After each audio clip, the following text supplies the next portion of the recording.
Hi friends, welcome to my channel Priya at the rate of tasty treats. Hi friends, ఎలా ఉన్నారు? నేను చాలా బాగున్నాను ఫ్రెండ్స్. ఈరోజు నా చిన్న మినీ గార్డెన్ని మీతో షేర్ చేసుకుందామని నేను మీ ముందుకు వచ్చేసాను ఫ్రెండ్స్.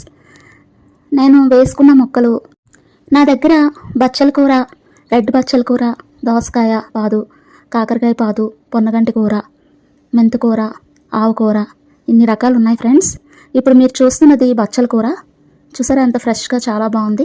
ఇదేమో ఎర్ర బచ్చలి, రెడ్ కలర్ కాడుతో. ఇది తింటే చాలా హెల్త్ బెనిఫిట్స్ ఉన్నాయి ఫ్రెండ్స్. ఇదేమో దోసపాదు, చూసారా దోసకాయలు ఎంత బాగున్నాయో. ఇదేమో కాకరకాయ పాదు ఫ్రెండ్స్, చూసారా కాకరకాయలు ఎంత బాగున్నాయో, చిన్న చిన్నవి. ఇంకా పెద్ద అయిన తర్వాత కూడా చూపిస్తాను. ఇదేమో మెంతికూర, పొన్నగంటి కూర, గోంగూర కూడా నేను గోంగూర అంతా ఒలుసుకున్న తర్వాత ఆ కాడలు నాటితే ఈ విధంగా వచ్చింది. ఇదేమో ఆవుకూర ఫ్రెండ్స్. ఇవే నా దగ్గర ఉన్న కాయగూరలు. మిరప మొక్కలు కూడా వేసాను ఫ్రెండ్స్, 2 ఉన్నాయి చూసారా.